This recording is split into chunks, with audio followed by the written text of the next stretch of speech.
ಹೌದು, ನಮ್ಮ ಧರ್ಮ ಗ್ರಂಥಗಳಲ್ಲಿ ಇಂಥದ್ದನ್ನೆಲ್ಲ ಕಿತ್ತು ಬಿಸಾಕಬೇಕು, ಅದಕ್ಕೆ ನಮ್ಮ ಧರ್ಮಗುರುಗಳೆಲ್ಲ ಒಪ್ಪಬೇಕು ಅಂತ ಸ್ಟೇಟ್ಮೆಂಟ್ ಕೊಟ್ಟ ತಕ್ಷಣ ಆ ಕಡೆಯವರು ಕರೆಕ್ಟು, ಇವನು ನಿಜವಾದ ಧರ್ಮಿಷ್ಠ, ಇವನು ಸಮಾಜದಲ್ಲಿ ಎಲ್ಲರಿಗೂ ಬೇಕಾದವನು. ಈ ಅಜ್ಞಾನದಲ್ಲಿ ಮುಳುಗಿದವನು ಪಾಪದ ಮೂಟೆಗಳನ್ನು ಮತ್ತಷ್ಟು ಪೇರಿಸಿಕೊಂಡು ತಾನೇ ಹೂತು ಹೋದ್ರು ಅವನಿಗೆ ನಾನು ಕಷ್ಟಪಡ್ತಾ ಇದ್ದೇನೆ ಅಂತ ಗೊತ್ತಾಗುದಿಲ್ಲ, ಅಥವಾ ನಾನು ಕೂಪಕ್ಕೆ ಬೀಳ್ತಾ ಇದ್ದೇನೆ ಅನ್ನೋ ಪ್ರಜ್ಞೆ ಇರುವುದಿಲ್ಲ. ನಾನು ಮಾಡಿದ್ದೆ ಸರಿ ಅಂತ ಹಠ ಸಾಧಿಸ್ತಾ ಇರ್ತಾನೆ. ಅವನು ಎಲ್ಲ ಬಿಟ್ಟಿದ್ದ. ಇರ್ತಾರೆ, ಎಲ್ಲ ಕಾಲದಲ್ಲೂ ಇರ್ತಾರೆ. ದೇವನನ್ನು ನಂಬದವರು, ಶಾಸ್ತ್ರಗಳನ್ನು ವಿರೋಧಿಸುವವರು, ಅಂಥವರ ಜೊತೆಗೆ ಹೆಚ್ಚು ಹೊಂದಾಣಿಕೆ ಮಾಡಿಕೊಂಡು ಅವರು ಹೇಳಿದ್ದಕ್ಕೆಲ್ಲ ಹೌದೌದು ನೀವು ಹೇಳುವುದು ಸರಿ, ಸಮಾಜದಲ್ಲಿ ಮಿಂಗಲಾಗುವುದು ಮುಖ್ಯ, ನಿಮ್ಮ ಧರ್ಮ ನಮ್ಮ ಧರ್ಮ ಯಾವುದು ವ್ಯತ್ಯಾಸ ಇಲ್ಲ, ನಾವೆಲ್ಲ ಸಮಾನ ಚಿಂತಕರು ಅಂತ ಸಮನ್ವಯವಾದಿಗಳು ಇದ್ದಾರಲ್ವ, ಅದು ಅವ್ರು ಯಾವತ್ತಿಗೂ ಲೋಕಕ್ಕೆ ಅಪಾಯಕಾರಿಗಳು. ಅವನು ಶ್ರಾದ್ದವನ್ನು ನಂಬಲ್ಲ, ದೇವತೆಗಳು ದೈವ ಇದರ ಬಗ್ಗೆ ಎಚ್ಚರ ಇಲ್ಲ, ಶಾಸ್ತ್ರದ ಬಗ್ಗೆ ಗೌರವ ಇಲ್ಲ. ಇಂಥವನ ಹತ್ರ ಯಾವ ದಾರಿಯಲ್ಲಿ ತಮ್ಮ ಕಷ್ಟವನ್ನು ಆ ಪಿತೃಗಳು ಹೇಳಿಕೊಂಡು ತಮಗೆ ಸದ್ಗತಿಯನ್ನು ಉಂಟು ಮಾಡುವಂಥವನ ಹತ್ರ ಹೇಳಬೇಕು? ದೋಷ ಅಂದರೆ ಬ್ರಹ್ಮಹತ್ಯಾದಿ ದೋಷಗಳಿಂದ ಜರ್ಜರಿತನಾಗಿರ್ತಾನೆ. ಅವನು ಗಂಗೆಯಲ್ಲಿ ಸ್ನಾನ ಮಾಡುವುದರ ಬದಲು ಈ ತಾಪಿ ನದಿಯಲ್ಲಿ ಸ್ನಾನ ಮಾಡಿ ಅವನು ಉತ್ತಮ ಗತಿಯನ್ನು ಹೊಂದಿದ ಅನ್ನೋದು ಗಂಗೆಗೆ ಗೊತ್ತಾಗುತ್ತೆ. ಈ ಆಷಾಢ ಮಾಸದಲ್ಲಿ ಸ್ನಾನ ಅಂತನ್ನೋದು ದೇವತೆಗಳಿಗೂ ದುರ್ಲಭವಾಗುವಂತಹ ಸ್ಥಿತಿಯಲ್ಲಿ ಮನುಷ್ಯರಿಗೆ ಆ ಕಾಲ ಮತ್ತು ಆ ನದಿಯ ಸ್ನಾನ ಎರಡೂ ದೊರಕುವುದು ಅತ್ಯಂತ ಅಪರೂಪದ ಸಂಗತಿ. ಇಂತ ಚೆನ್ನಾಗಿ ಈ ಕಥೆ ನಮಗೆ ಅನೇಕ ಸಂಗತಿಗಳನ್ನು ತಿಳಿಸುತ್ತೆ.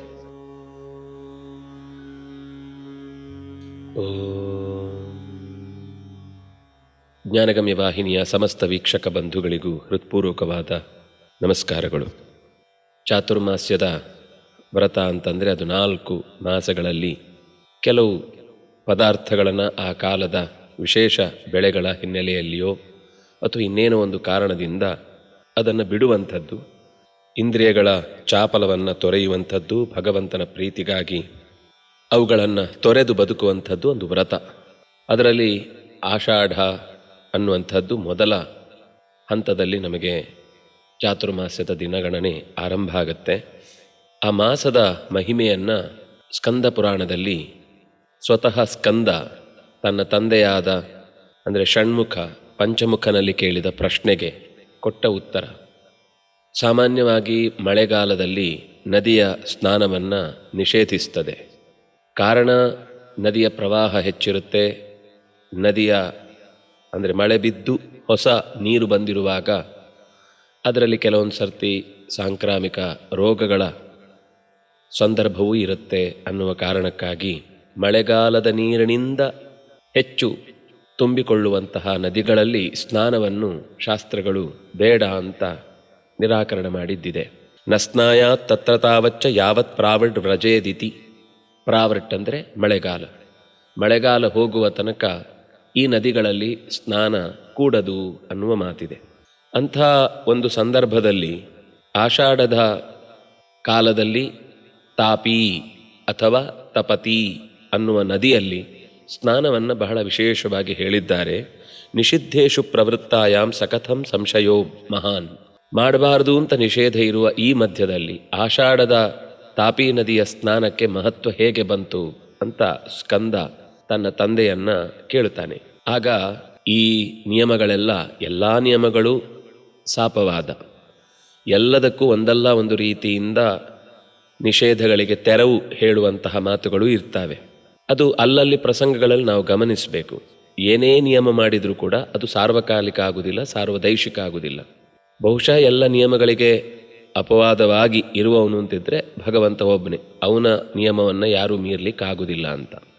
ಮಹಾನದಿಗಳು ಅಂತ ಯಾವುದಿದೆಯೋ ಅಂಥ ನದಿಗಳಲ್ಲಿ ಸ್ನಾನಕ್ಕೆ ನಿಷೇಧ ಇಲ್ಲ. ಯಾವುದು ಮಳೆಗಾಲ ಬೇಸಿಗೆ ಕಾಲ ಅಂತ ಯಾವುದೇ ವ್ಯತ್ಯಾಸ ಇಲ್ಲದೆ ಎಲ್ಲ ಕಾಲದಲ್ಲೂ ಹರಿಯುತ್ತೋ ಅಂಥ ನದಿಗಳು ಬತ್ತದೆ ಸಮುದ್ರದ ತನಕ ಮುಟ್ಟುವಂಥವುಗಳಿಗೆ ಮಹಾನದಿಗಳು ಅಂತ ಕರೆಯುವುದು ಸಾಮಾನ್ಯ. ಅಂಥ ದೀರ್ಘಕಾಲದ ದೀರ್ಘ ಪ್ರದೇಶಗಳಿಗೆ ವ್ಯಾಪಿಸಿಕೊಂಡ ಅನೇಕ ತೀರ್ಥಕ್ಷೇತ್ರಗಳನ್ನು ಒಳಗೊಂಡ ಋಷಿಗಳ ಸಿದ್ಧಾಶ್ರಮಗಳ ಸನ್ನಿಧಾನವನ್ನು ಹೊತ್ತ ಈ ನದಿಗಳ ಸ್ಥಳಗಳಲ್ಲಿ ಸ್ನಾನಕ್ಕೆ ನಿಷೇಧ ಇಲ್ಲ ಅನ್ನುವ ಒಂದು ಸಾಮಾನ್ಯ ನಿಯಮವನ್ನು ಹೇಳಿ ಒಂದು ಪ್ರಸಂಗವನ್ನು ನೆನಪಿಸ್ತಾನೆ ಈಶ್ವರ. ಈ ನದಿಯ ಬಗ್ಗೆ ನಾವು ಒಂದು ಸ್ವಲ್ಪ ತಿಳ್ಕೊಳ್ಬೇಕು ಅಂತಂದರೆ, ತಪತಿ ಅಥವಾ ತಾಪಿ ಅನ್ನುವ ಈ ನದಿ, ಇದಕ್ಕೊಂದು ಅಭಿಮಾನಿ ದೇವತೆ ಅದೇ ಹೆಸರಿನಲ್ಲಿ ಪ್ರಸಿದ್ಧಳು. ನಮಗೆ ಪುರಾಣದಲ್ಲಿ ಗಮನಿಸಿದರೆ ಈ ನದಿ ಸೂರ್ಯದೇವನ ಮಗಳು ಅಂತ ಗೊತ್ತಾಗುತ್ತೆ.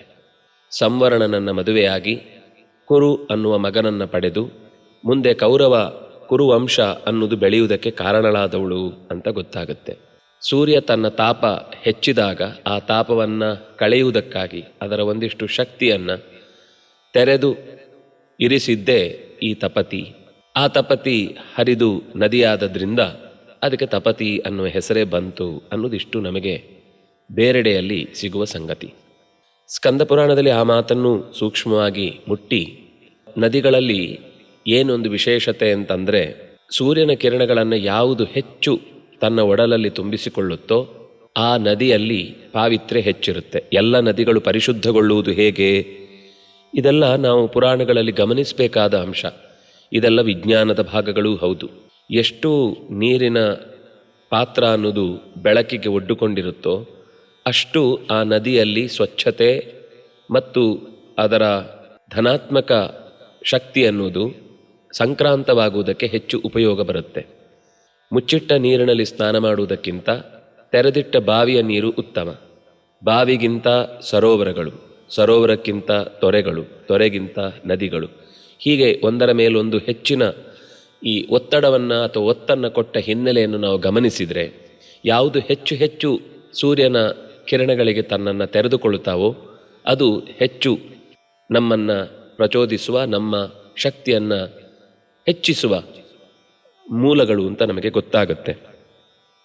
ಗಂಗಾದಿ ನದಿಗಳು ಮಹಾನದಿಗಳು ಅಂತ ಅನ್ನಿಸಿವೆ. ಗಂಗಾ, ಯಮುನಾ, ಸರಸ್ವತಿ ಮೊದಲಾದವುಗಳೆಲ್ಲ ಅದು ಸಾಮರ್ಥ್ಯದಿಂದ. ಇಲ್ಲಿ ಗಮನಿಸಬೇಕಾದದ್ದು, ಈ ನದಿಗಳೆಲ್ಲ ತಮ್ಮ ಸ್ವಸಾಮರ್ಥ್ಯದಿಂದ ಹರಿತಾವೆ ಅಂತನ್ನುವ ಮಾತನ್ನು ಹೇಳುತ್ತೆ. ಅಂದರೆ ಬೇಸಿಗೆಯಲ್ಲಿ ಸೂರ್ಯನ ಕಿರಣಗಳಿಗೆ ಹಿಮ ಕರಗಿ ತುಂಬಿದ ನೀರಿನಿಂದ ಹರಿಯುತ್ತೆ. ಮಳೆಗಾಲದಲ್ಲಿ ಅಂದರೆ ಅದಕ್ಕೆ ನಿತ್ಯ ನದಿ, ಅದು ಬತ್ತಿ ಹೋಗುವುದು ಅಂತನ್ನುವ ಪ್ರಸಂಗ ಇಲ್ಲ. ಇಂಥ ನದಿಗಳನ್ನು ಮಹಾನದಿಗಳು ಅಂತ ಹೇಳಿದರೆ, ಈ ತಾಪಿ ಅಥವಾ ತಪತಿ ಅನ್ನುವ ನದಿ ಇದು ಮಧ್ಯಪ್ರದೇಶದಲ್ಲಿ ಹುಟ್ಟುವಂಥದ್ದು. ನಮಗೆ ಸತ್ಪುರ ಅನ್ನುವಂತಹ ದೊಡ್ಡ ಪರ್ವತ ಶ್ರೇಣಿಯ ಮಧ್ಯದಲ್ಲಿ ಮುಲ್ತಾಯಿ ಅನ್ನುವ ಜಾಗದಲ್ಲಿ ಸುಮಾರು 724 ಕಿಲೋಮೀಟರ್ ಹರಿಯುವ ನದಿ ಮಧ್ಯಪ್ರದೇಶದಲ್ಲಿ ಹುಟ್ಟಿ ಮಹಾರಾಷ್ಟ್ರವನ್ನು ಸಾಗಿ ಕೊನೆಗೆ ಗುರ್ಜರ ದೇಶದ ಪಶ್ಚಿಮ ಸಮುದ್ರದಲ್ಲಿ ಕೊನೆಗಾಣುತ್ತೆ. ಸುಮಾರು 65,000ಕ್ಕೂ ಹೆಚ್ಚು ಕಿಲೋಮೀಟರ್ನಷ್ಟು ಹೆಕ್ಟೇರ್ನ ಜಾಗಗಳಿಗೆ ಇದು ನೀರನ್ನು ಒದಗಿಸುತ್ತೆ ಮತ್ತು ಇದರ ದಡ ಅಥವಾ ಇದರ ಪರಿಸರ ಇರುವ ಜಾಗ ಕೃಷಿಗೆ ಅತ್ಯಂತ ಯೋಗ್ಯವಾದದ್ದು ಅಂತಲೂ ನಾವು ವಿಜ್ಞಾನದ ಪಾಠಗಳಲ್ಲಿ ಇದನ್ನು ಕಾಣ್ತೇವೆ. ಇಂತಹ ನದಿಯ ಬಗ್ಗೆ ಇಲ್ಲಿ ನಾವು ಪುರಾಣದಲ್ಲಿ ಗಮನಿಸ್ತಾ ಇದ್ದೇವೆ. ಇನ್ನೂ ಅನೇಕ ಅಂಶಗಳನ್ನು ನಾವು ಹೊರಗಿನ ವಿಜ್ಞಾನಕ್ಕೆ ಸಂಬಂಧಪಟ್ಟಂತೆ ನದಿಯ ಮೂಲಗಳನ್ನೆಲ್ಲ ಗಮನಿಸಿದರೆ ಅತ್ಯಂತ ಸುಂದರವಾದ ಸಂಗತಿಗಳು ನಮಗೆ ಸಿಗ್ತವೆ. ಮುಖ್ಯವಾಗಿ ಭಾರತದ ಹಲವು ಪ್ರದೇಶಗಳಿಗೆ ಇದು ನೀರುಣಿಸುತ್ತೆ.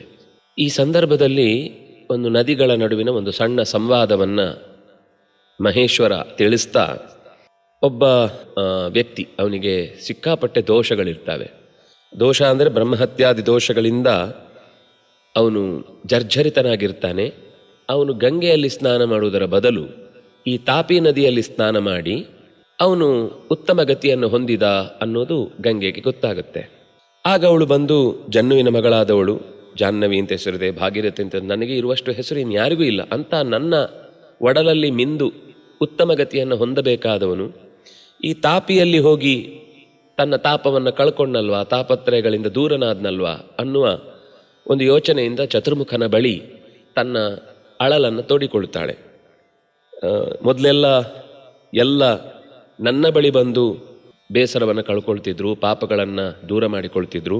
ಈಗ ಪೂರ್ವಸ್ನಾನ ಮದರ್ಥಾಕ ಕಾಪಿ ಸ್ರೋತಸ್ವಿನೀನ ಚ ಸರ್ವಾಸಾಮಪಿ ಮಾನಾರ್ಹ ತ್ವತ್ಪ್ರಸಾದ ಪಿತಾಮಹ. ಇಲ್ಲಿ ತನಕ ಯಾರೇ ಏನೇ ಸದ್ಗತಿಯನ್ನು ಬಯಸಿದ್ರು ಗಂಗೆಯ ಸ್ನಾನಕ್ಕೆ ಬನ್ನಿ ಅಂತ ಹೇಳುವಂಥದ್ದಿತ್ತು. ಅದು ನಿನ್ನ ಪ್ರಸಾದದಿಂದ ನಾನು ಮಾನಾರ್ಹಳಾಗಿದ್ದೆ. ಆದರೆ ಈಗ ಅದ್ಯಮೇ ಎನ್ ಮಹತ್ತತ್ವಂ ಯಾ ಸರ್ವಂ ಪರಾಹತಂ ಸರ್ವಾಸಾಮಪಿ ಸಿಂಧೂನಾಂ ಭೂಯಸಿ ಮಾನ್ಯತಾಂ ಅಗಾಂ.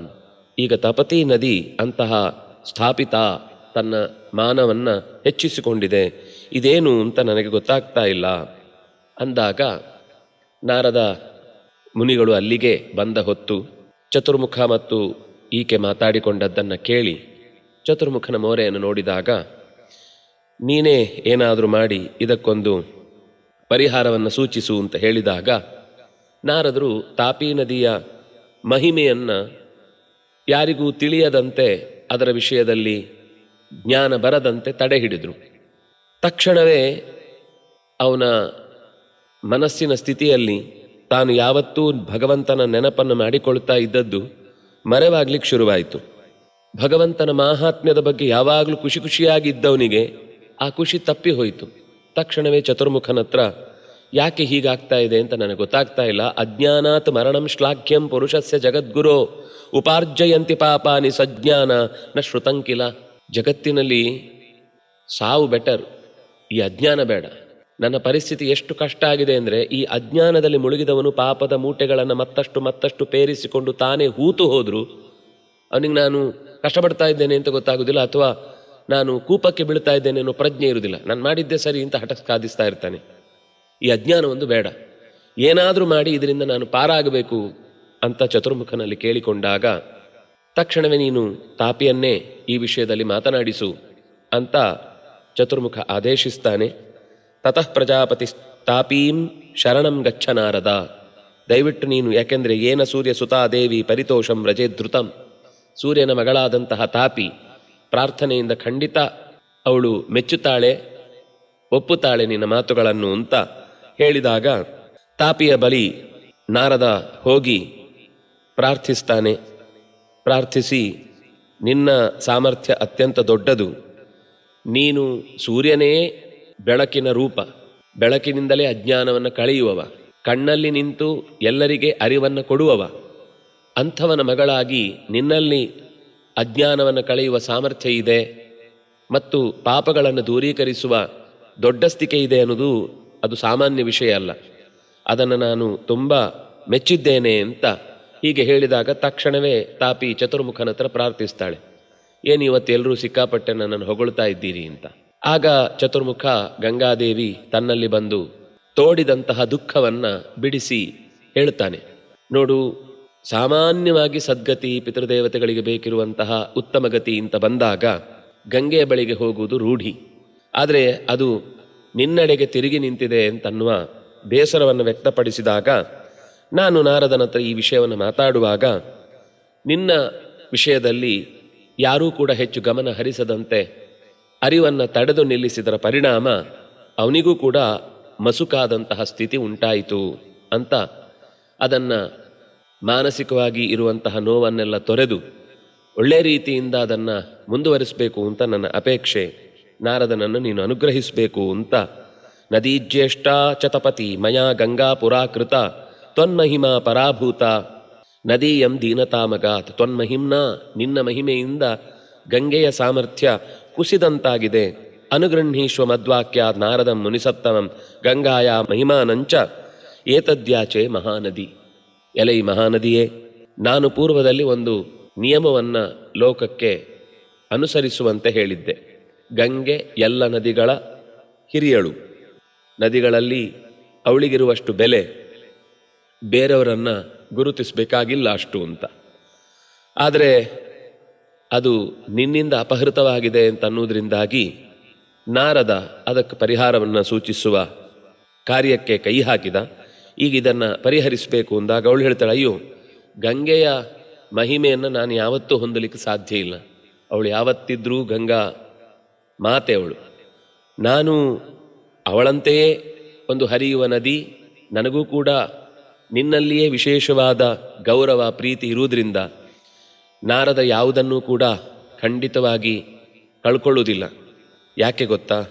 ಪ್ರಾಣಾಹಿ ನಶ್ವರಾಲೋಕೆ ಮಹಿಮಾತು ಅವಿನಶ್ವರ ನಾರದಸ್ಯ ಪುನರ್ಜ್ಞಾನಂ ಮತ್ಪ್ರಸಾದಾದ್ ಭವಿಷ್ಯ. ದುಷ್ಟತನವನ್ನು ತೋರಿದರೆ ಅದರ ಪರಿಣಾಮ ನಮಗೆ ಜ್ಞಾನದ ಮೇಲೆ ಉಂಟೇ ಆಗುತ್ತೆ ಅಂತ ತಕ್ಷಣವೇ ಅದನ್ನು ನಡೆಸಿಬಿಡಬೇಕು. ಅವರ ಮಾತುಗಳನ್ನು ಮತ್ತೆ ಪ್ರಶ್ನಿಸುವ ಸ್ಥಿತಿಗೆ ಹೋಗಬಾರದು. ಅವರು ಸ್ಥಾನದಲ್ಲಿ ದೊಡ್ಡವರು, ಮಹಿಮೆಯಲ್ಲಿ ದೊಡ್ಡವರು, ಅರಿವಿನಲ್ಲಿ ದೊಡ್ಡವರು ಅಂತಾದಾಗ ಅವರ ಮಾತನ್ನು ಮೀರಿದರೆ ಬದುಕಿನಲ್ಲಿ ಎಲ್ಲವನ್ನೂ ಕಳ್ಕೊಳ್ಳುವಂತಹ ದುಸ್ಥಿತಿ ಬರುತ್ತೆ. ಕೊನೆಗೆ ಜ್ಞಾನವನ್ನೂ ಕೂಡ ನಾವು ಮುಂದುವರಿಸಿಕೊಂಡು ಹೋಗ್ಲಿಕ್ಕೆ ಕಷ್ಟ ಆಗುತ್ತೆ. ತುಂಬ ಚೆನ್ನಾಗಿ ಈ ಕಥೆ ನಮಗೆ ಅನೇಕ ಸಂಗತಿಗಳನ್ನು ತಿಳಿಸುತ್ತೆ. ಎಷ್ಟೇ ಸಣ್ಣವರಾದರೂ ಅವರ ಒಳ್ಳೆತನವನ್ನು ನಾವು ತಡೆ ಹಿಡಿಯುವ ದುಷ್ಟತನವನ್ನು ತೋರಿದರೆ ಅದರ ಪರಿಣಾಮ ನಮಗೆ ಜ್ಞಾನದ ಮೇಲೆ ಉಂಟೇ ಆಗುತ್ತೆ ಅಂತ. ಅದರ ಜೊತೆಗೆ ಯಾರೂ ಕೂಡ ಸರಿ ಸಮಾನವಾಗಿ ಇನ್ನೊಬ್ಬರ ಜೊತೆಗೆ ನನ್ನನ್ನು ತೂಗಬೇಕು ಅಂತ ಬಯಸೋರಲ್ಲ. ಜ್ಞಾನಿಗಳಾಗಿದ್ದರೆ ಅವರ ಮಹಿಮೆಯನ್ನು ಒಪ್ಪಿಕೊಂಡೇ ತಮ್ಮ ಮಹಿಮೆಯು ಲೋಕದಲ್ಲಿ ಇರುತ್ತೆ ಅಂತ ಭಾವಿಸುವವರು. ಗಂಗೆಯ ಮುಂದೆ ನಾನು ಯಾತರವಳು, ಅವಳ ಸ್ಥಾನ ಅವಳಿಗಿದ್ದೇ ಇದೆ. ಆದ್ದರಿಂದಾಗಿ ಖಂಡಿತ ನೀವು ನನ್ನನ್ನು ತಪ್ಪಾಗಿ ತಿಳಿಬೇಡಿ. ಗಂಗಾಪಿ ಸರಿತಾಂ ಮಧ್ಯೆ ಜ್ಯೇಷ್ಠತ್ವಂ ಲಕ್ಷ್ಯತೆ ಪುನಃ. ಅವಳು ಯಾವತ್ತೂ ಕೂಡ ಎಲ್ಲ ನದಿಗಳಿಗಿಂತ ಹಿರಿಯಳು ಅನ್ನುವ ಮಾತು ಲೋಕದಲ್ಲಿ ಸ್ಥಿರವಾಗಿ ಇರುತ್ತೆ.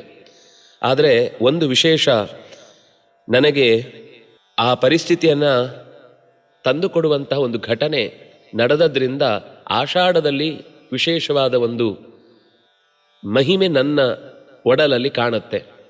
ಚತುರ್ಮುಖ ಅದನ್ನು ತಕ್ಷಣವೇ ಹೌದು, ಎಂದಿಗೂ ಕೂಡ ಲೋಕದ ನಿಯಮದಂತೆ ಗಂಗೆ ಮಿಗಿಲು. ಆದರೆ ಆಷಾಢದ ಸಮಯದಲ್ಲಿ ನಿನ್ನಲ್ಲಿ ಮಿಂದವರಿಗೆ, ಮಂದಮತಿಗಳಿಗೆ ಅದು ಪರಿಹಾರವಾಗಿ ಮತ್ತೆ ಸುಸ್ಥಿತಿಯನ್ನು ಪಡೆಯುವಂತಾಗತ್ತೆ. ಬ್ರಹ್ಮಣೋ ವರದಾನಾಚ್ಚ ಸಮೀಹಿತ ಫಲಪ್ರದಂ ಸೂರ್ಯಜಾಯಾಂ ಶುಚೌ ಸ್ನಾನಂ ದೇವಾನಾಮಪಿ ದುರ್ಲಭಂ. ಈ ತಾಪಿಯೂ ಒಪ್ಪಿಕೊಂಡು ಚತುರ್ಮುಖನೂ ಅದನ್ನು ಅನುಮೋದಿಸಿದ ಪರಿಣಾಮದಿಂದಾಗಿ, ಚತುರ್ಮುಖನ ವಿಶೇಷ ವರಬಲದಿಂದಾಗಿ ಈ ಆಷಾಢ ಮಾಸದಲ್ಲಿ ಸ್ನಾನ ಅಂತನ್ನುವುದು ದೇವತೆಗಳಿಗೂ ದುರ್ಲಭವಾಗುವಂತಹ ಸ್ಥಿತಿಯಲ್ಲಿ ಮನುಷ್ಯರಿಗೆ ಆ ಕಾಲ ಮತ್ತು ಆ ನದಿಯ ಸ್ನಾನ ಎರಡೂ ದೊರಕುವುದು ಅತ್ಯಂತ ಅಪರೂಪದ ಸಂಗತಿ ಅಂತ ಪುರಾಣ ನಿವೇದನೆ ಮಾಡ್ತಾ, ಈ ಆಷಾಢ ಸ್ನಾನತೋ ನಾಸ್ತಿ ಪರಂಪಾಪಸ್ಯ ಭೇಷಜಂ ನರಕಸ್ಥಾ ದಿವಂ ಯಾಂತಿ ಸ್ವರ್ಗಸ್ಥ ಮೋಕ್ಷಗಾಮಿನಃ. ಆಷಾಢದ ತಾಪಿ ನದಿಯ ಸ್ನಾನದಿಂದ ಎಲ್ಲ ಪಾಪಗಳೂ ದೂರವಾಗ್ತವೆ. ಈಗಾಗಲೇ ನರಕದಲ್ಲಿದ್ದವರು ಕೂಡ ತಮ್ಮ ಪರಿವಾರದವರು ಅಥವಾ ಪೀಳಿಗೆಯವರು ಯಾರಾದರೂ ಸ್ನಾನ ಮಾಡಿ ಅವರಿಗೆ ಹಿರಿಯರಿಗೆ ಕೈ ಮುಗಿದು ಅರ್ಘ್ಯವನ್ನು ಕೊಟ್ಟು ಅಥವಾ ತರ್ಪಣಾದಿಗಳನ್ನು ಕೊಟ್ಟರೆ ಅವರು ನರಕದಲ್ಲಿದ್ದವರು ಸ್ವರ್ಗದ ಕಡೆಗೆ ಸಾಕ್ತಾರೆ. ಸ್ವರ್ಗಸ್ಥ ಮೋಕ್ಷಗಾಮಿನಃ. ಈಗಾಗಲೇ ಸ್ವರ್ಗದಲ್ಲಿದ್ದರೆ ಅವರು ಇನ್ನೂ ಹೆಚ್ಚಿನ ಪುಣ್ಯಲೋಕಗಳನ್ನು ಪಡೀತಾರೆ. ಪಿತೃಗಳು ಸಂತುಷ್ಟರಾಗ್ತಾರೆ. ಮಾಘ ಸ್ನಾನದ 10 ಪಟ್ಟು ಸಂತೋಷವನ್ನು, 10 ಪಟ್ಟು ಪುಣ್ಯವನ್ನು, 10 ಪಟ್ಟು ಹೆಚ್ಚಿನ ಫಲವನ್ನು ಈ ಆಷಾಢ ಸ್ನಾನಜಂ ಫಲಂ ಅಂತ ನಿರೂಪಣೆ ಮಾಡಿ, ಜನಧರ್ಮಪರೋ ನಿತ್ಯಂ ವೇದವಾದ ಪರಾಂಗುಖ ಪಿತೃಪಿತಾಮಹಾದ್ಯಾಸ್ತು ತಸ್ಯ ಮೂಕತ್ವಮಾಗತಾ. ಇದರ ಮಧ್ಯದಲ್ಲಿ ಒಂದು ಈ ವಿಷಯಕ್ಕೆ ಸಂಬಂಧಪಟ್ಟಂಥ ಒಂದು ಕಥೆಯನ್ನು ನಿರೂಪಣೆ ಮಾಡ್ತಾರೆ. ಒಬ್ಬ ವ್ಯಾಪಾರಿ ಇದ್ದ, ಸರ್ವಧರ್ಮ ಬಹಿಷ್ಕೃತ. ಅವನು ಎಲ್ಲ ಬಿಟ್ಟಿದ್ದ. ಇರ್ತಾರೆ, ಎಲ್ಲ ಕಾಲದಲ್ಲೂ ಇರ್ತಾರೆ. ಎಲ್ಲ ಬಿಟ್ಟಿದ್ದ ಅಂದರೆ ಅವನ ಪರಂಪರೆಯಲ್ಲಿ ಎಲ್ಲವೂ ಇತ್ತು. ಈ ವ್ಯಾಪಾರದ ಬಲದಿಂದ ಅದರಲ್ಲಿ ಸಿಕ್ಕ ರುಚಿಯನ್ನು ಹಿಡಿದು ವೇದವನ್ನು ಬಿಟ್ಟ, ಜನರಿಗೆ ಸಹಕಾರ ಕೊಡುವುದು ಬಿಟ್ಟ, ವೇದದ ಚಿಂತನೆಗಳಿಂದ ದೂರವಾದ, ಪಿತೃಪಿತಾಮಹರಿಗೆ ಸಂಬಂಧಪಟ್ಟಂತಹ ಶ್ರಾದ್ದಾದಿ ಕರ್ಮಗಳನ್ನು ಮರೆತ, ಪಾಖಂಡಿಗಳು ಅಂತ ಯಾರಿದ್ದಾರೋ, ದೇವನನ್ನು ನಂಬದವರು, ಶಾಸ್ತ್ರಗಳನ್ನು ವಿರೋಧಿಸುವವರು, ಅಂಥವರ ಜೊತೆಗೆ ಹೆಚ್ಚು ಹೊಂದಾಣಿಕೆ ಮಾಡಿಕೊಂಡು ಅವರು ಹೇಳಿದ್ದಕ್ಕೆಲ್ಲ ಹೌದೌದು ನೀವು ಹೇಳುವುದು ಸರಿ, ಸಮಾಜದಲ್ಲಿ ಮಿಂಗಲಾಗುವುದು ಮುಖ್ಯ, ನಿಮ್ಮ ಧರ್ಮ ನಮ್ಮ ಧರ್ಮ ಯಾವುದು ವ್ಯತ್ಯಾಸ ಇಲ್ಲ, ನಾವೆಲ್ಲ ಸಮಾನ ಚಿಂತಕರು ಅಂತ ಲೋಕದಲ್ಲಿ ತನ್ನ ಮೂಲ ಧರ್ಮವನ್ನು ಮರೆತು ಅವರಲ್ಲಿರುವ ಸಜ್ಜನಿಕೆಯನ್ನು ಗುರುತಿಸಿ ಅವರಿಗೆ ಗೌರವ ಕೊಡಬೇಕಾದದ್ದು ಯಾವತ್ತೂ ತಪ್ಪಲ್ಲ. ಆದರೆ ಎಲ್ಲ ಧರ್ಮಗಳು ಒಂದೇ ಅನ್ನುವ ಹುಚ್ಚು ಸಮನ್ವಯವಾದಿಗಳು ಇದ್ದಾರಲ್ವ, ಅದು ಅವ್ರು ಯಾವತ್ತಿಗೂ ಲೋಕಕ್ಕೆ ಅಪಾಯಕಾರಿಗಳು. ಅವರಲ್ಲಿರೋ ಒಳ್ಳೆಯ ಗುಣಗಳನ್ನು ಒಪ್ಪಿ ದೋಷಗಳನ್ನು ನಮ್ಮ ಆತ್ಮೀಯರಾದರೆ ತಿಳಿ ಹೇಳಬಹುದು. ಇಲ್ಲ ಅವರು ನಮ್ಮನ್ನು ಮಾತಾಡಿಸೋರಲ್ಲ, ಆ ವಿಷಯದಲ್ಲಿ ನಮ್ಮ ಜೊತೆಗೆ ಹೊಂದೋರಲ್ಲ ಅಂದರೆ ಸುಮ್ಮನೆ ಇರಬೇಕಾಗತ್ತೆ, ಅಥವಾ ನಾವು ಅಂಥ ಸಂಬಂಧದಿಂದ ದೂರ ಇರಬೇಕಾಗತ್ತೆ. ನಮ್ಮ ತನವನ್ನು ಮರೆಯದಂತೆ ನಾವು ಅವರ ಜೊತೆಗೆ ಇರಬೇಕೇ ಹೊರತು, ನಮ್ಮ ತನವನ್ನು ಮರೆತು ಅವರ ತನವನ್ನು ಹಚ್ಚಿಕೊಂಡು ಆಮೇಲೆ ನಾವೆಲ್ಲರೂ ಸರಿ ಇದ್ದೇವೆ ಅಂತ ಹಾರಾಡುವಂತಹ ತಪ್ಪು ಕೆಲಸಗಳಿಂದ ಅವನ ಪೂರ್ವಜರಿಗೆಲ್ಲರಿಗೂ ಮೂಕತ್ವಮಾಗತಾ. ಅವರ ಹಿರಿಯರು ಎಲ್ಲರೂ ಕೂಡ ಈ ಸಾಮಾನ್ಯವಾಗಿ ಸದ್ಗತಿ ಆಗದೇ ಇದ್ದರೆ ಅಂಥವರಿಗೆ ತನ್ನ ಪೀಳಿಗೆಯಲ್ಲಿ ಯಾರಿಗಾದರೂ ತಮಗೆ ಹೀಗೆ ತೊಂದರೆ ಆಗಿದೆ ಅಂತ ಒಂದು ಹೇಳುವ ಶಕ್ತಿ ಇರುತ್ತೆ. ಯಾವುದ್ಯಾವುದೋ ರೀತಿಯಲ್ಲಿ ತಿಳಿಸ್ತಾರೆ. ಆದರೆ ಅದೂ ತಿಳಿಸ್ಲಿಕ್ಕಾಗೋದಿಲ್ಲ ಅಂತ ಈ ಸಂದರ್ಭದಲ್ಲಿ. ಯಾಕೆಂದರೆ ಅವನು ಅಷ್ಟು ಪಾಖಂಡಿಯಾಗಿ ಬಿಟ್ಟಿದ್ದ. ಅವನ ಹತ್ರ ಅವನು ಶ್ರಾದ್ದವನ್ನು ನಂಬಲ್ಲ, ದೇವತೆಗಳು ದೈವ ಇದರ ಬಗ್ಗೆ ಎಚ್ಚರ ಇಲ್ಲ, ಶಾಸ್ತ್ರದ ಬಗ್ಗೆ ಗೌರವ ಇಲ್ಲ. ಇಂಥವನ ಹತ್ರ ಯಾವ ದಾರಿಯಲ್ಲಿ ತಮ್ಮ ಕಷ್ಟವನ್ನು ಆ ಪಿತೃಗಳು ಹೇಳಿಕೊಂಡು ತಮಗೆ ಸದ್ಗತಿಯನ್ನು ಉಂಟು ಮಾಡುವಂತ ಅವನ ಹತ್ರ ಹೇಳಬೇಕು? ಇದು ನಿತ್ಯದಲ್ಲಿ ನಮ್ಮ ಸುತ್ತಲೇ ನಡೀತಾ ಇರುವಂತಹ ಸಂಗತಿ. ಹಾಗಾಗಿ ಸಾಮಾನ್ಯವಾಗಿ ಈ ಆಚಾರ ಅನುಷ್ಠಾನ ಇತ್ಯಾದಿಗಳಿದ್ದವರಿಗೆ ತಮ್ಮ ಪೂರ್ವಜರಿಗೆ ಏನಾದರೂ ತೊಂದರೆ ಆಗಿದೆ ಅದು ಮತ್ತೆ ಮತ್ತೆ ಮತ್ತೆ ಮತ್ತೆ ಕಾಡ್ತಾ ಇರುತ್ತೆ.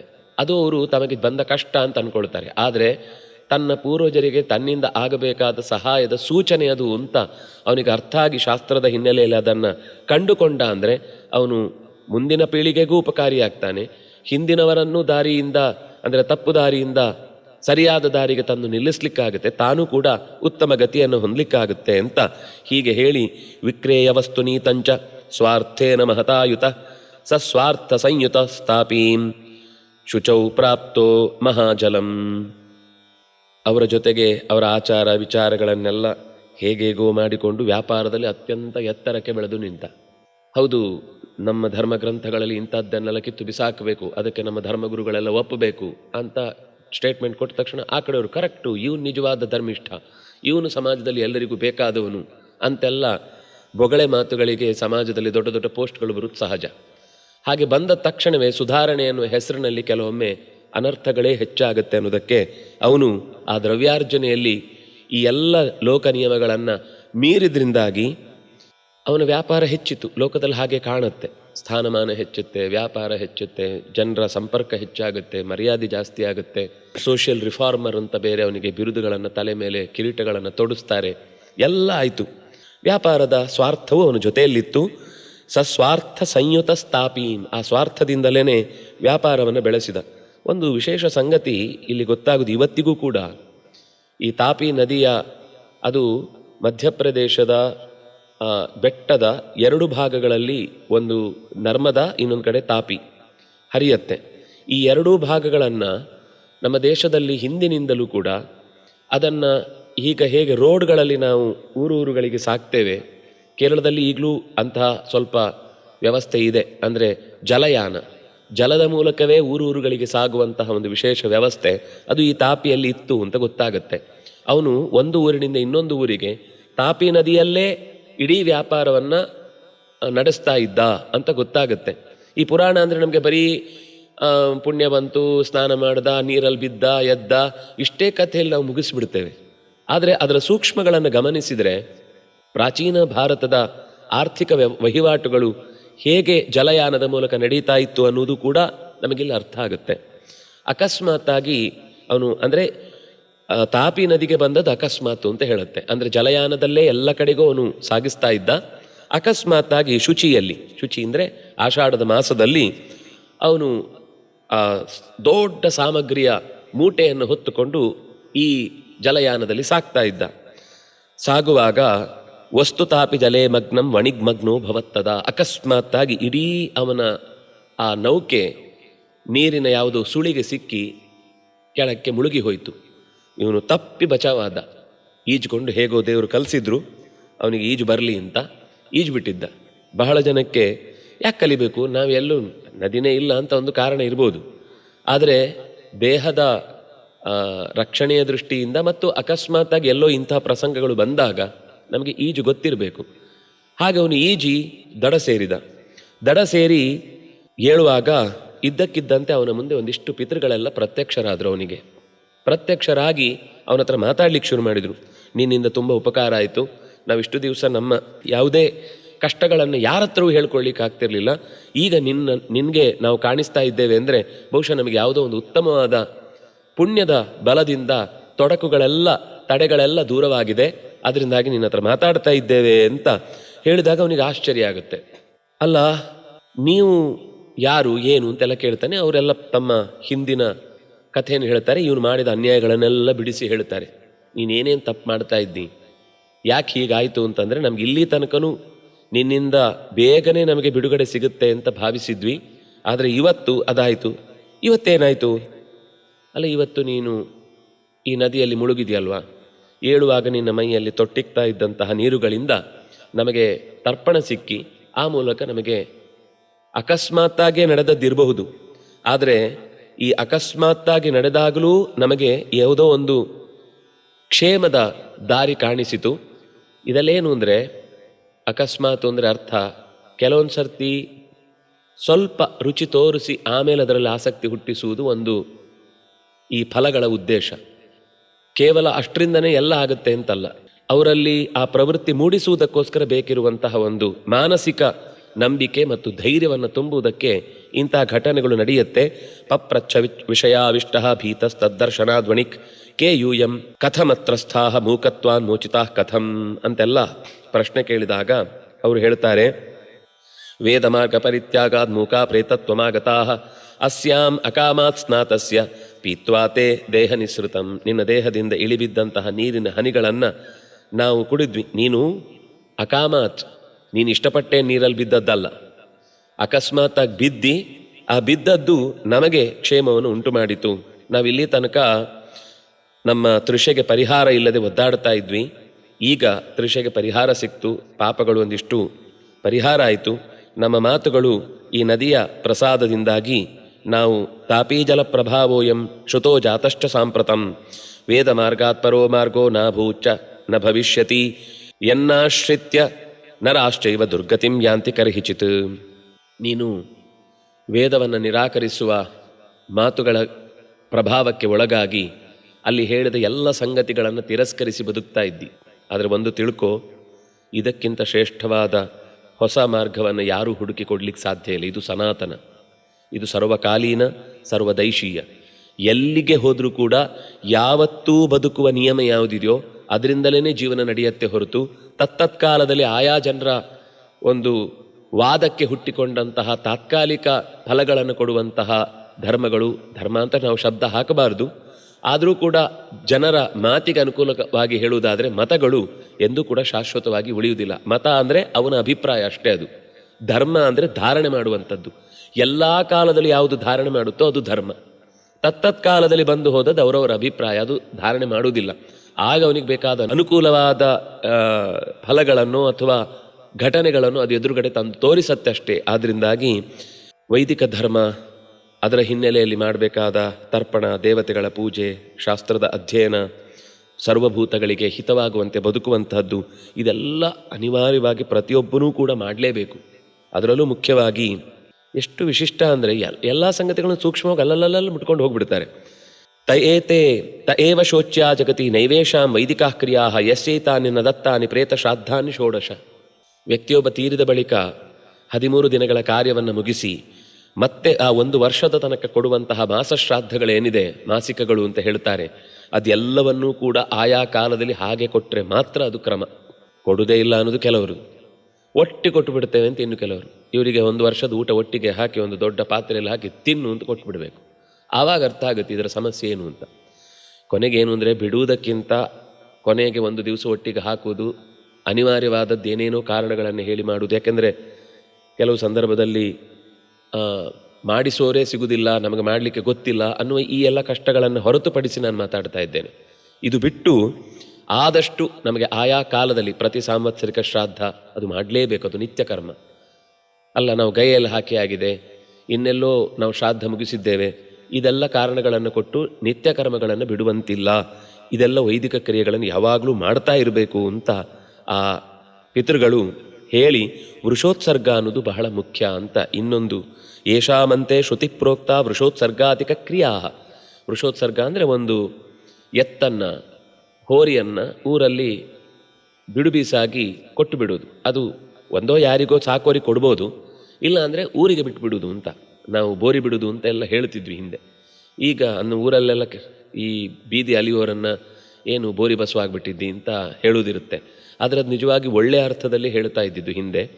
ಊರಲ್ಲೆಲ್ಲ ಈ ಹಸುಗಳಿದ್ದಾಗ ಅವುಗಳಿಗೆ ಒಳ್ಳೆಯ ಜಾತಿಯ ಹೋರಿಯನ್ನು ಆ ಊರಿನಲ್ಲಿ ಬಿಟ್ಟರೆ ಅದರ ಸಂತತಿಯೆಲ್ಲ ಒಳ್ಳೆಯ ಮುಂದಿನ ಪರಂಪರೆ ಬೆಳೆಯುತ್ತೆ ಅನ್ನುವ ಕಾರಣಕ್ಕೋಸ್ಕರ ಹೀಗೊಂದು ವ್ಯವಸ್ಥೆಯನ್ನು ಹೇಳಿದರು.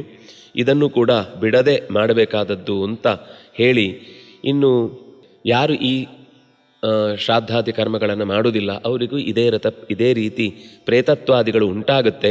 ಪರಾಂಗುಖ ವಿಷ್ಣು ಭಕ್ತ್ಯ ತೇ ನರಾ ದೇವದಂಡಿನಃ ವೇದಕ್ರಿಯಾಂ ವಿನಾ ನಾಸ್ತಿ ಲೋಕೆ ಹಸ್ಮಿನ್ ಪರತ್ರ ಚ. ಇಲ್ಲಾಗಲಿ ಪರತ್ರ ಎಲ್ಲೂ ಕೂಡ ವೇದಕ್ರಿಯೆಗಳಿಲ್ಲದೆ ಯಾರಿಗೂ ಉದ್ಧಾರದ ದಾರಿ ಇಲ್ಲ.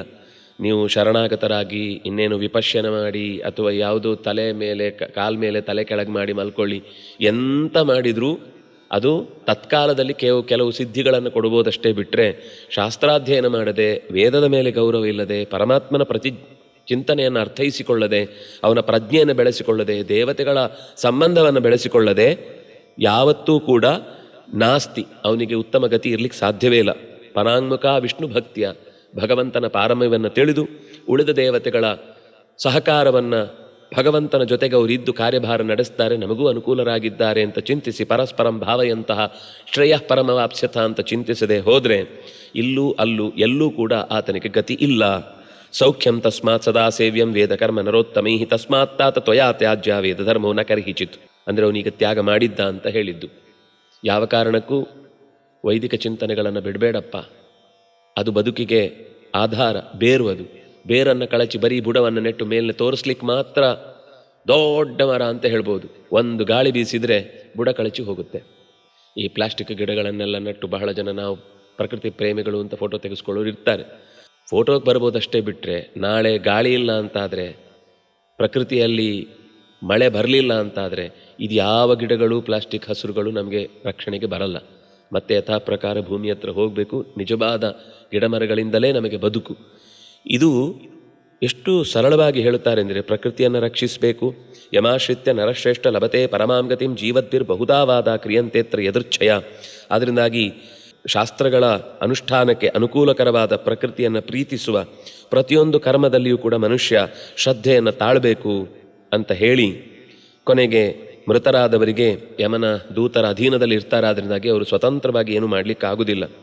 ನಿನ್ನ ವಸ್ತುಗಳು ನದಿಯಲ್ಲಿ ಮುಳುಗಿ ಹೋಯಿತು ಅಂತ ಚಿಂತಿಸಬೇಡ. ಈ ಸಂಪತ್ತು ಯಾವುದು ಶಾಶ್ವತ ಅಲ್ಲ. ಸಂಪದೋ ವಿಪದಶ್ಚಾಪಿ ದೈವಾಯತ್ತ ಯತಸ್ಮೃತಾ ಯದಕಸ್ಮಾತ್ ಭವೇಯುಸ್ತಾ ವಿಶಂತ್ಯಸ್ತಂ ವಿಚಿಂತಿತಾ. ಎಷ್ಟು ಒಳ್ಳೆಯ ಉದಾಹರಣೆಗಳು ಮತ್ತು ಒಳ್ಳೆಯ ಸುಭಾಷಿತಗಳ ದೊಡ್ಡ ಪಟ್ಟಿಯೇ ಇದೆ ಈ ಅಧ್ಯಾಯಗಳಲ್ಲಿ. ಸಂಪತ್ತಾಗಲಿ ವಿಪತ್ತಾಗಲಿ ಅದು ದೈವಾಧೀನ. ನಾವು ಬಯಸಿ ಬರುವಂಥದ್ದಲ್ಲ, ಬೇಡ ಅಂತ ತಿರಸ್ಕರಿಸಲಿಕ್ಕೂ ಆಗುವಂಥದ್ದಲ್ಲ. ಅಕಸ್ಮಾತ್ತಾಗಿ ಬರುತ್ತೆ, ಅಕಸ್ಮಾತ್ತಾಗಿ ಅದು ಹೊರಟು ಹೋಗುತ್ತೆ. ನಾವು ಎಷ್ಟು ಜೋಪಾನವಾಗಿ ಇಟ್ಕೊಳ್ಬೇಕು ಅಂತ ಅದನ್ನು ಸಂರಕ್ಷಣೆ ಮಾಡಲಿಕ್ಕೆ ಹೋಗ್ತೇವೋ, ಬ್ಯಾಂಕೇ ದರೋಡೆ ಆಗಿಬಿಡುತ್ತೆ. ನಾವು ರಕ್ಷಿಸಿದ್ದು ಎಲ್ಲೋ ಒಂದು ಕಡೆ, ಆದರೆ ಅದು ಹೊರಟು ಹೋದದ್ದು ಇನ್ಯಾವುದೋ ಒಂದು ರೀತಿಯಲ್ಲಿ. ಹೀಗೆ ಸಂಪತ್ತುಗಳು ನಾಶವಾಗುವುದಕ್ಕೆ ಕಾರಣಗಳು ಬೇಕಿಲ್ಲ. ಅದರಿಂದಾಗಿ ಇದ್ದ ಸಂಪತ್ತನ್ನು ಸರಿಯಾದ ಕಾಲಕ್ಕೆ ಸರಿಯಾದ ವ್ಯಕ್ತಿಯ ಕೈಯಲ್ಲಿ ಮುಟ್ಟಿಸುವಂಥದ್ದು, ದಾನ ಧರ್ಮಾದಿಗಳನ್ನು ಮಾಡುವಂಥದ್ದು ಅತ್ಯಂತ ಮುಖ್ಯ. ನೀನು ಇಲ್ಲಿಂದ 5 ದಿನಗಳ ಕಾಲ, ಅಂದರೆ ಅವನೀಗ ಏಕಾದಶಿ ದಿವಸ ಬಿದ್ದದ್ದು, ಇದು ಆಷಾಢದ ಕೊನೆಯ 5 ದಿನಗಳು ಬಾಕಿ ಇದೆ. ಏಕಾದಶಿಯಿಂದ ಮುಂದಿನ ಕೊನೆಯ, ಅಂದರೆ ಅದು ಉತ್ತರ ಭಾರತದ ವ್ಯವಸ್ಥೆಯಲ್ಲಿ ಪೂರ್ಣಿಮಾ ಅಂತ ಹೇಳುವುದಾದ್ರಿಂದ ಸ್ನಾನಕ್ಕೆ ವಿಶೇಷ ಸಂಬಂಧ ಇದು, ಲೋಕದ ವ್ಯವಸ್ಥೆಗಲ್ಲ. ಪೂರ್ಣಿಮಾಂತವಾಗಿ ಮಾಸವನ್ನು ಗ್ರಹಿಸುವುದಾದ್ರಿಂದಾಗಿ ಸ್ನಾನದ ದಿನಗಳು ಮುಕ್ತಾಯ ಆಗುವುದು ಪೂರ್ಣಿಮಾ ಅಂತಕ್ಕೆ. ಹಾಗಾಗಿ ಏಕಾದಶಿಯಿಂದ ಹುಣ್ಣಿಮೆಯ ತನಕದ 5 ದಿನಗಳ ಕಾಲ ಪ್ರಾತಸ್ನಾನವನ್ನು ಮಾಡಿ ನಮ್ಮ ಹೆಸರಿನಲ್ಲಿ ನೀನು ಸತ್ಕರ್ಮಗಳನ್ನು ಆಚರಿಸು. ನಿಶ್ಚಿತವಾಗಿ ನೀನು ಮುಕ್ತನಾಗ್ತಿ. ಅಷ್ಟು ಧೈರ್ಯದಲ್ಲಿ ನೀವು ಹೇಗೆ ಹೇಳ್ತೀರಿ ಅಂತ ಅವನು ಕೇಳುತ್ತಾನೆ ಆ ವ್ಯಾಪಾರಿ. ಆಗ ಇದು ನಾವು ಕಣ್ಣಾರೆ ಕಂಡ ಸಂಗತಿಯಿಂದ ನಿನಗೆ ಹೇಳ್ತಾ ಇದ್ದೇವೆ. ನಾವು ಯಾವುದನ್ನು ಕೂಡ ಸುಮ್ಮನೆ ನಮ್ಮ ಕಿಸೆಯಲ್ಲೆಲ್ಲೋ ಒಂದು ಯೋಚನೆ ಬಂತು ಅದನ್ನು ತೆಗೆದು ನಿನ್ನ ಬಾಯಿಗೆ ಹಾಕ್ತಾ ಇದ್ದೇವೆ, ತಲೆಯೊಳಗೆ ಇಳಿಸ್ತಾ ಇದ್ದೇವೆ ಅಂತ ಅರ್ಥ ಅಲ್ಲ. ನಾವು ಕಣ್ಣಾರೆ ಕಂಡ ಸಂಗತಿಯನ್ನು ನಿಮಗೆ ಹೇಳ್ತೇವೆ ಅಂತ ಹೇಳಿ, ಒಬ್ಬ ಹುಡುಗ ಒಬ್ಬ ನದಿಯ ಹತ್ರ ಬಂದಿದ್ದ. ತನ್ನ ತಂದೆಯಿಂದ ಪ್ರೇತ ಮೋಕ್ಷವನ್ನು ಮಾಡಿಸಲಿಕ್ಕೆ ನಿರಂತರ 1 ತಿಂಗಳು ಶ್ರಮಪಟ್ಟ. ನಮ್ಮ ಕಣ್ಣ ಮುಂದೆನೇ ಅವನು ಪ್ರೇತ ದೇಹದಿಂದ ಹೊರಕ್ಕೆ ಬಂದು ವಿಷ್ಣು ದೂತರ ವಾಹನದಲ್ಲಿ ಅವನನ್ನು ಉತ್ತಮವಾದ ಲೋಕಕ್ಕೆ ಕರೆದೊಯ್ದರು. ನಾವಾಗ ಇದೇ ತಾಪಿ ನದಿಯ ದಂಡೆಯಲ್ಲೇ ಇದ್ವಿ. ನಾವು ಇದನ್ನು ನೋಡ್ತಾ ಇದ್ವಿ ಹೊರತು ಯಾರತ್ರೂ ಇದರ ಬಗ್ಗೆ ನಾವು ಹೇಳಲಿಕ್ಕಾಗ್ತಿರ್ಲಿಲ್ಲ. ನಮಗೆ ನೀರಡಿಕೆ ಆಗ್ತಾ ಇತ್ತು, ಕುಡಿಲಿಕ್ಕಾಗ್ತಿರ್ಲಿಲ್ಲ. ಹಸಿವಾಗ್ತಾ ಇತ್ತು, ಅಲ್ಲಲ್ಲೇ ಊಟ ಮಾಡಿದ ಎಲ್ಲ ಎಲೆಗಳಲ್ಲಿ ಅನ್ನ ಪದಾರ್ಥಗಳು ಬಿದ್ದಿದ್ವು, ನಮಗೆ ತಿನ್ನಲಿಕ್ಕಾಗ್ತಾ ಇರಲಿಲ್ಲ. ಇದೆಲ್ಲ ನಮಗೆ ಎಚ್ಚರಿಕೆ ಕೊಡುವ ಸಂಗತಿಗಳು. ಯಾವತ್ತು ನಾವು ತಿನ್ನುವ ಅನ್ನವನ್ನು ನಮಗಿಷ್ಟ ಆಗಲಿಲ್ಲ ಅಂತಂದರೆ ಹಾಕ್ಕೊಳ್ಬಾರ್ದು. ಹಾಕ್ಕೊಂಡದನ್ನು ತಿರಸ್ಕರಿಸಿ ಅದನ್ನು ತ್ಯಾಜ್ಯ ಮಾಡುವುದುಂಟಲ್ವ, ತ್ಯಾಗ ಮಾಡುವುದುಂಟಲ್ವ, ಈ ಥರದ ದುಸ್ಥಿತಿಗಳಿಗೆ ಉಂಟಾಗುತ್ತೆ. ನಮ್ಮ ಕಣ್ಣ ಮುಂದೆಯೇ ಎಲ್ಲ ಪದಾರ್ಥಗಳಿವೆ, ನಮಗೆ ತಿನ್ನಲಿಕ್ಕಾಗ್ತಿರ್ಲಿಲ್ಲ. ನೀರನ್ನು ವೆಚ್ಚ ಮಾಡುವುದು ಅಥವಾ ಆಹಾರಗಳನ್ನು ತಿರಸ್ಕರಿಸಿ ಅದನ್ನು ತ್ಯಾಗ ಮಾಡುವುದು, ಈ ಎಲ್ಲ ಕೆಟ್ಟ ಕೆಲಸಗಳಿಂದಾಗಿ ನಮಗೆ ನಮ್ಮ ಕಣ್ಣ ಮುಂದೆಯೇ ಎಲ್ಲ ಇದ್ದರೂ ಕೂಡ ಯಾವುದನ್ನು ನಮಗೆ ತಿನ್ನಲಿಕ್ಕಾಗಲಿಲ್ಲ. ನಾವು ಯಾವಾಗ ನಮಗೆ ಬಿಡುಗಡೆಯ ದಾರಿ ಸಿಕ್ಕೀತು ಅಂತ ಯೋಚಿಸ್ತಾ ಇದ್ವಿ, ನೀನು ಈಗ ಇವತ್ತು ನಮಗೆ ಸಿಕ್ಕು. ನಿನ್ನಿಂದಾಗಿ ಈ ತಾಪಿಯ ನದಿಯ ನೀರಿನ ಹನಿಗಳು ನಿನ್ನ ಮೈಯಿಂದ ಜಾರಿ ಬಿದ್ದದ್ರಿಂದ ನಮಗೆ ಮುಕ್ಕತ್ತು ಹೋಗಿ ನಿನ್ನ ಹತ್ರ ಇಷ್ಟು ಮಾತಾಡಲಿಕ್ಕಾಯಿತು. ಹೌದಾ? ಹಾಗಿದ್ದರೆ ಆ ಪ್ರೇತ ಜನ್ಮ ಹೋದ ಕಥೆ ಏನು? ನನಗದರ ಬಗ್ಗೆ ಬಿಡಿಸಿ ಹೇಳಿ. ನೀವು ಕಂಡಿದ್ದೀರಿ ಅಂತ ಹೇಳಿದ್ರಿಂದಾಗಿ ನಿಮ್ಮ ಹತ್ರನೇ ಇದನ್ನು ಕೇಳಬೇಕು, ನನಗೆ ಆಸಕ್ತಿ ಬರ್ತಾ ಇದೆ, ನಿಮ್ಮ ಮಾತು ಕೇಳುವಾಗ ಹೌದು ಅಂತ ಅನ್ನಿಸ್ತಾ ಇದೆ. ಇಲ್ಲಾಂದರೆ ನಾನು ಇಂಥದ್ದನ್ನೆಲ್ಲ ನಂಬಿದವನೇ ಅಲ್ಲ. ಬೇರೆ ಯಾರಿಗೂ ಕಾಣಿಸ್ತಿಲ್ಲ, ನನಗೆ ಮಾತ್ರ ಕಾಣಿಸ್ತಿದೆ. ಬೇರೆ ಯಾರಿಗೂ ಈ ವಿಷಯಗಳು ಕಿವಿಗೆ ಬೀಳ್ತಾ ಇಲ್ಲ. ಇಲ್ಲಿ ಪಕ್ಕದಲ್ಲಿ ಎಲ್ಲ ಹೋಗ್ತಾ ಇದ್ದಾರೆ, ಆದರೆ ನನಗೆ ನಿಮ್ಮ ಮಾತು ಕೇಳಿಸ್ತಾ ಇದೆ ಅಂದರೆ ಇದರಲ್ಲಿ ಖಂಡಿತವಾಗಿಯೂ ಸತ್ಯಾಂಶ ಇದೆ ಅಂತ ನಾನು ಭಾವಿಸ್ತೇನೆ. ನನಗೆ ಆ ಕಥೆಯನ್ನು ಹೇಳಿ ಅಂದಾಗ ಅತ್ಯಂತ ದುಃಖಿತನಾದ, ಸೂಜಿಯಂತೆ ಮೋರೆ ಉದ್ದವಾಗಿದ್ದ ಒಬ್ಬ ಋತ್ವಿಜ ಸಿಕ್ಕಿದ. ಇದಕ್ಕೆ ಸಂಬಂಧಪಟ್ಟ ಇನ್ನಷ್ಟು ಚಿಂತನೆಗಳನ್ನು ಮತ್ತೆ ಮುಂದಿನ ಸರಣಿಯಲ್ಲಿ ನಾವಿದನ್ನು ನೋಡೋಣ. ಈ ಚಿಂತನೆಯನ್ನು ನಡೆಸಲಿಕ್ಕೆ ಕೆ ಶ್ರೀಪತಿ ಭಟ್ ಮತ್ತು ಶ್ರೀಮತಿ ಗಿರಿಜಾ ಎಸ್ ಭಟ್ ಕುತ್ಪಾಡಿಯವರು ತುಂಬ ಆದರದಿಂದ ಆಸಕ್ತಿಯಿಂದ ಮುಂದೆ ಬಂದಿದ್ದಾರೆ. ಈ ಪ್ರಾಯೋಜಕತ್ವವನ್ನು ವಹಿಸಿದ ಅವರಿಗೂ, ಕೇಳಿದ ತಮಗೂ, ಇದರಲ್ಲಿ ಸಹಕರಿಸಿದಂತಹ ಎಲ್ಲರಿಗೂ ಆ ತಪತಿ ನದಿಯಲ್ಲಿ ಸ್ನಾನ ಮಾಡಿದ ವಿಶೇಷವಾದ ಪುಣ್ಯದ ಫಲವನ್ನು ಅಲ್ಲಿಗೆ ಹೋಗಿ ದೊರಕುವಂತೆ ಮಾಡುವುದಕ್ಕೆ ಬೇಕಿರುವ ವಾತಾವರಣವನ್ನು ಕಲ್ಪಿಸಲಿ. ಜೊತೆಗೆ ಉತ್ತಮವಾದ ಗತಿಯನ್ನು ಪಡೀಲಿಕ್ಕೆ ಬೇಕಿರುವ ಸತ್ಕರ್ಮಗಳನ್ನು ನಡೆಸುವ ಶ್ರದ್ಧೆ ಹೆಚ್ಚಲಿ ಅಂತ ಪ್ರಾರ್ಥಿಸಿ ಶ್ರೀಕೃಷ್ಣಾರ್ಪಣಮಸ್ತು.